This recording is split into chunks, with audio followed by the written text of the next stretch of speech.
Starting में हमें वहीं से दिखाया जाता है जहाँ पे सिरा बोलती है कि मैं और गुनवा जल्दी शादी कर लेंगे। तभी ये बात सुनकर सुयोन उसको देखने लगती है। तभी वो बोलती है कि हमारी दोनों की फैमिली इस शादी के लिए मांग गई है और वो दोनों ही जल्दी शादी कर लेंगे और उसकी फैमिली उसको बहुत प्यार करती है। गुनवा की फैमिली उसको बहुत प्यार करती है सिरा को, और उनकी शादी डेफिनेटली होगी। और वो बोलती है अगर गुनवा मुझसे शादी नहीं करेगा तो उसके बिजनेस में उसको बहुत बड़ा लॉस होगा। और वो बोलती है गुनवा शुरुआत से ही मेरा पार्टनर था, पर तुम पता नहीं कहाँ से आ गई और हमारे रिश्तों को तोड़ दी। पर मैं इस बार ऐसा कुछ नहीं होने दूंगी। अगर तुम दोबारा इन सब में इंटरफेयर करोगी मैं तुम्हें छोड़ूंगी नहीं, सेरा उसको बोलती है। तभी वो बोलती है तुम बिल्कुल वैसे ही हो। सुयोन बोलती है उसको तुम बिल्कुल वैसे ही हो, जो तुम्हारे मन में आया तुम बोल देती हो। और वो बोलती है मैं ऐसा कुछ नहीं करूँगी। तभी वो वहाँ से जाने लगती है और बोलती है तुम गुनवा से शादी करना चाहती हो तो करो, ये मेरा मैटर नहीं है। और उससे बोलती है दोबारा यहाँ पे ऐसे मत आना। और उससे बोलती है मुझे अपना स्टोर खोलना है और उसके लिए कुछ प्रिपरेशन करना है, तुम यहाँ से जाओ। तभी वो बोलती है तुम्हारे पास 5 साल का बच्चा है, मैं सही कह रही हूँ ना। तभी वो बोलती है वो इतना बड़ा हो गया कि वो अब स्कूल जाने लगा है। ये सुनकर सुयोन शॉक हो जाती है और पीछे मुड़कर उसे देखती है। तभी वो बोलती है क्या ये जिनू को जानती है। और तभी वो बोलती है तुम इतनी सरप्राइज़ क्यों हो रही हो, मैं सब कुछ रिसर्च करके आई हूँ यहाँ पे। इवन गुनवा की फैमिली को भी नहीं पता है, पर वो सब भी जल्दी जान जाएंगे कि तुम्हारे पास बच्चा है किसी और आदमी का। एक औरत जिसके पास एक बच्चा है किसी और आदमी का और वो डिवोर्स है, और उसने किस तरीके से उनके बेटे का दिल तोड़ा था। ये सब जब गुनवा की फैमिली जानेगी कि तुम उसके बेटे को कैसे सड्यूस कर रही हो तो क्या होगा। अभी वो चिल्ला के बोलती है उससे कि तुम्हारे पास एक बच्चा है वो भी किसी और आदमी का, तो फिर भी गुनवा के साथ क्यों हो, क्या तुम्हारे अंदर कोई शर्म नहीं है। और सुयान उसको देखने लगती है। तभी वो उसके पास जाके बोलती है तुम्हें तुम्हारी औकात पता होनी चाहिए और तुम गुनवा से दूर हो जाओ। ये बोलते हुए बहुत गुस्से में होती है।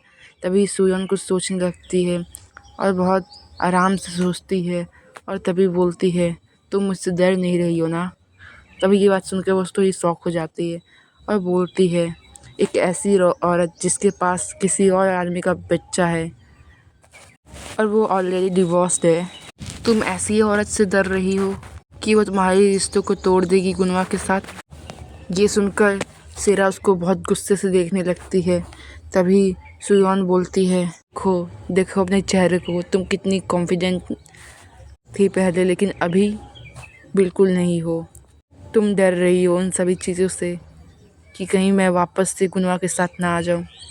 ये बात सुनकर सेरा बहुत गुस्से से उसको देखने लगती है। तभी सुयोन बोलती है अगर सच में तुमको गुनवा प्यार करता है तो तुम यहाँ कभी नहीं आती और मुझे कभी ऐसे ट्रीट नहीं करती। तुम यहाँ पे आई हो क्योंकि तुम पैनिक कर रही हो और तुम डर रही हो कि कहीं मैं गुनवा के साथ ना हो जाऊँ। तुम डर रही हो कि मैं तुम्हारी आदमी को ले लूँगी तुमसे। तुम सच में एक डिवोर्सी वूमन से डर रही हो, एक ऐसी वूमन से जिसके पास किसी और आदमी का बच्चा है। सेरा ज़रा तुम अपने आप को देखो, तुम्हारी कैसी स्थिति है अभी। और उसको धमकी देते हुए बोलती है लिसन टू मी सेरा, अगर तुम यहाँ दोबारा ऐसे आई तो मैं वही कर दूँगी जो तुम नहीं चाहती हो। ये सुनकर सेरा उसको देखने लगती है। जिस आदमी पे तुम अभी अपना हक जता रही हो मैं उसे वापस ले लूँगी, मैं उसे पूरी तरीके से वापस ले लूँगी। और ये धमकी वो उसको दे देती है। तभी वहाँ पे कुछ देर के बाद का सीन दिखाया जाता है जहाँ पर सुयोन आटे को गूँथ रही होती है और बहुत काँप रही होती है और उसके पसीने भी छूट रहे होते हैं। वो पूरी तरीके से ही काँप रही थी, उसके हाथ भी काँप रहे थे। और वो बोलती है मैं इतना काँप रही हूँ और उसके पूरे पसीने छूट रहे होते हैं। तभी वो सोचती है कि जब उसने कहा था कि वो गुनवा को वापस ले लेगी, जब उसने सेरा को धमकी दिया था तभी वो सोचती है कि मैंने कितनी तेज़ से बोला था ये। मैं एक्चुअली डर गई थी उस समय। अगर मैं वहाँ पे वीक हो जाती तो सुयोन ज़रूर सेरा ज़रूर जिनू का यूज़ करती। मेरी वीकनेस है जिनू, पर मेरी स्ट्रेंथ भी है वो। मैं उसे कुछ होने नहीं दे सकती। मैंने बस वहाँ पे प्रिटेंड किया कि मैं बहुत स्ट्रांग हूँ।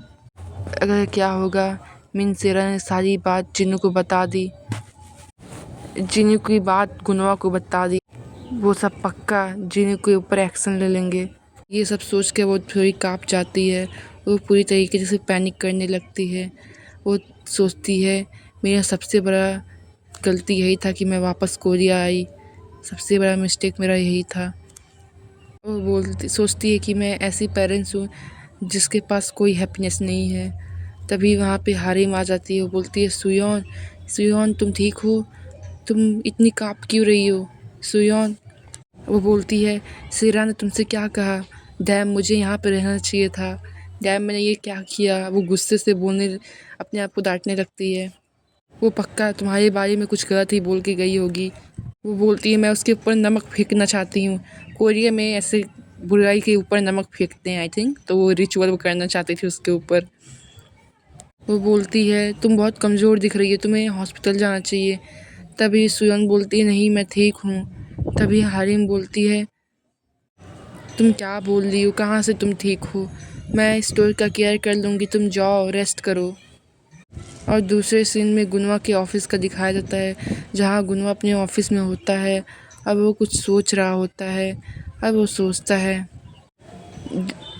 जो उसकी कंपनी है, उसके प्रोजेक्ट्स हैं वो अदर कंट्रीज़ में बहुत अच्छी बिक रही हैं और अब उसकी कंपनी बहुत अच्छे से ग्रो कर रही है।